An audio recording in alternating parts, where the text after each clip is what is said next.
অবাক হব না, আমি আগে ভাগে বলতেছি, আল্লাহ মাফ করুক, আমার আগে ভাগে জেলেও নেয়। তো আমি আগে ভাগে বলতেছি, ছোট মানুষ দেখেন, এই সরকারও আল্লাহ না করুক আবার আলেমদের বিরুদ্ধে অবস্থান নিতে পারে। কোরআনকে সংবিধান বানাইতে হবে, কোরআনই রাষ্ট্র প্রতিষ্ঠা করতে হবে। দেখবেন জল্লাপুরে সরকারের যে হুজুররা রাজনীতি করে, রাজনীতি তহটার পর একটা জুলুম। এই যে বলছি না যে আমরা আন্দোলন করি, ইসলামপন্থীরা মারা যায় আন্দোলন করে। এদেশের মাদ্রাসা ছাত্ররা জীবন দেয়, স্কুলের যে ছাত্রগুলো জীবন দিচ্ছে এটিও তো মুসলমানই, কি কন? ইসলামপন্থীদের শহীদের শাহাদাতের নাজরানার মাধ্যমে দেশে হাসিনা মুক্ত হয়েছে, জালেম মুক্ত হয়েছে। কিন্তু দিন শেষে এই ইসলামপন্থীদের বিরুদ্ধে যারা অবস্থান নিয়েছে, শাহবাগী, মুস্তফা সরওয়ার ফারুকী, এরা হয়ে যায় উপদেষ্টা। তাইলে কি হলো? ওই যে ওই চরিত্র, ফাইদা রাকিবু ফিল ফুলক দাউল্লাহ মুখলিসিনা লাহুদ্দিন, সব সুর বাটপার সবগুলো একেবারে হুজুররার পক্ষে এসে বসি। আন্দোলনটা যখন চাঙ্গা হয়ে গেছে গা, সবগুলো হুজুররা একটু নামেন, ছাত্ররা একটু নামেন। ছাত্ররা জীবন দিল।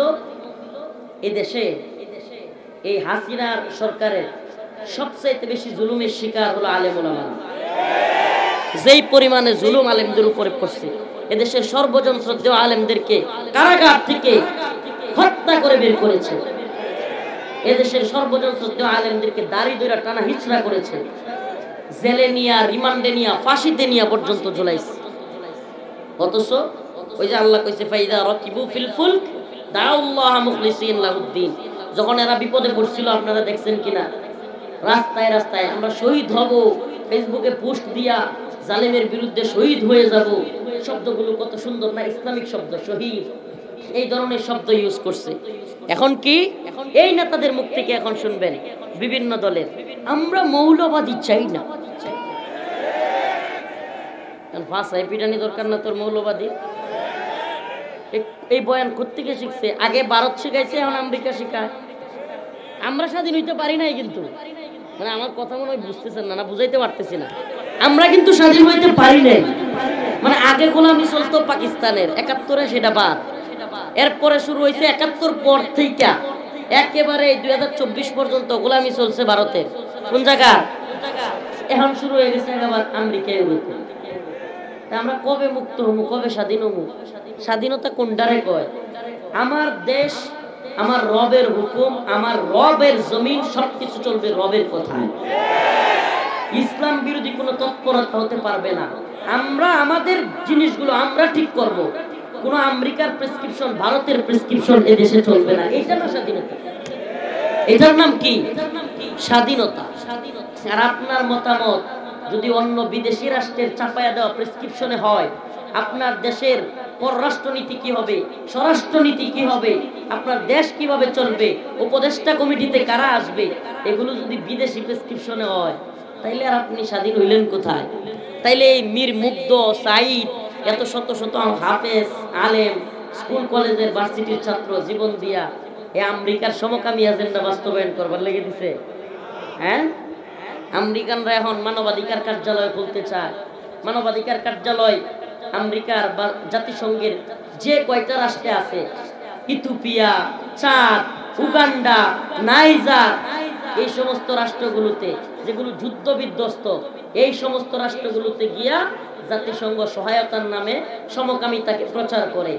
আর এখন বাংলাদেশে এই মানবাধিকার কার্যালয় খুলতে চায়। তাহলে কি বোঝা যায় আমাদের মান তাদের চোখে বাড়ছে না কমছে?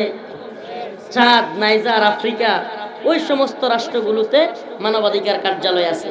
এখন আমাদের এখানেও মানবাধিকার কার্যালয় চলতেছে, খুলতে চায়। আমরা বিরোধিতা করেছি। এখন কি করছে? আমরা যখন হুজুররা দলাদলিতে ব্যস্ত, অমুক অমুক, এইটা হানাফি, অমুক সালাফি, অমুক আহলে হাদিস, অমুক ইতাআতি, অমুক সাদিয়ানি, অমুক কাদিয়ানি, এইভাবে যখন ব্যস্ত, যদিও কাদিয়ানিরা তো কনফার্ম এরা কাফের, মুরতাদ, জিন্দিক। বাকি আমরা নিজেরা যে দলাদলিটা আমরা একে অপরের সাথে করতেছি, এতে করে লাভ হেদেরই। এগুলো নাস্তিকদের, এগুলো ষড়যন্ত্র, এগুলো গোয়েন্দা ষড়যন্ত্র, এগুলো অনেকে জানবেই না। হুজুরদেরকে ভিন্ন খাতে ব্যস্ত রাখা উপদেষ্টা হবে নাস্তিক প্রেমী শাহবাগীরা। এতে করে কি হবে? 4 দিন পরে এরাই আলেমদের বিরুদ্ধে, আমি অবাক হব না, আমি আগে ভাগে বলতেছি, আল্লাহ মাফ করুক, আমার আগে ভাগে জেলেও নেয়। তো আমি আগে ভাগে বলতেছি, ছোট মানুষ দেখেন, এই সরকারও আল্লাহ না করুক আবার আলেমদের বিরুদ্ধে অবস্থান নিতে পারে। কারণ কি, যদি এরা আমেরিকান এজেন্ডা বাস্তবায়ন করতে ভূ ধরে রাখে, মানে একবার কঠিন অবস্থায় থাকতে চায়, তাহলে আলেমদেরকে বাধ্য হয়ে নামতে হবে। আর বাধ্য হয়ে নামতে হইলে কি হবে, একটা অবস্থান আবার সমস্যা তৈরি হবে। আর এরা আবারও চিন্তা করবে, আগে ভারতের কথায় শেখ হাসিনা হুজুরদেরকে ধরছে, এরাও চিন্তা করবে যদি এখন আর এই সামসামির কাম নাই, আমরা আমাদের অধিকার আদায় করতে শিখছি আলহামদুলিল্লাহ। এই উম্মার যুবকেরাও বুঝছে এখন আর জালেমরা জুলুম করে পার পাবে না, কিন্তু অবস্থাটা তো খারাপ হবে, দেশের অবস্থাটা। আপনি কি কল্পনা করতে পারেন এত কিছুর পরেও এই মুস্তফা সরওয়ার ফারুকীকে এখনো বাদ দেওয়া হয়নি? এই প্রোপাগান্ডা নিউজ, ভুয়া গুজব নিউজ ছড়ায় গেছে, কিন্তু বাদ দেয় নাই।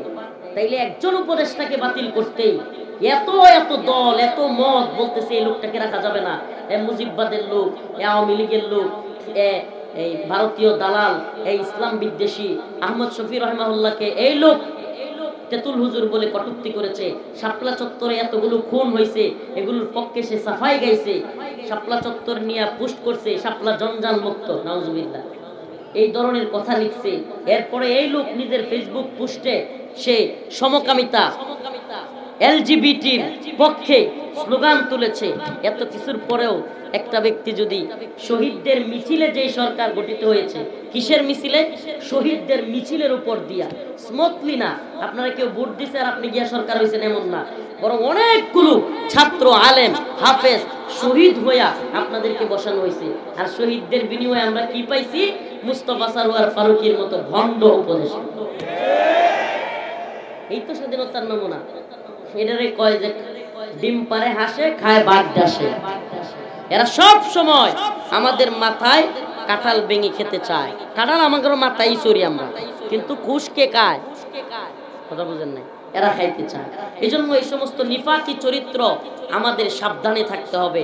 আমাদেরকে এরা সব সময় সুন্দর সুন্দর কথা বলবে, দেশকে সংস্কার করা হবে, এই করা হবে সে। আচ্ছা বলেন, সত্যি কথা বলবেন, আমরা যে বিপদে পড়ছিলেন, শেরপুরের মানুষ, দুবরার মানুষ, হালুয়াঘাট ফুলপুরের মানুষ, সবার আগে কাদেরকে পাইছেন পাশে? আলেমদেরকে না? সত্যি করেন, আমার সাথে একমত হওয়ার দরকার নেই। আলেমরা জাপায়া পড়ছিল কি পড়ে নাই? চিন্তা করেন, সব দুর্যোগে দুর্বিপাকে আলেমরা জাপায়া পড়ে, কিন্তু দিন শেষে সেই আলেমরাই নিগৃহীত হয়। সেই আলেমদেরকে বিভিন্ন ধরনের পেরেশানিতে পড়তে হয়, সেই আলেমদেরকে বিভিন্ন ধরনের লাঞ্ছনা অবমাননার মধ্যে পড়তে হয়। ও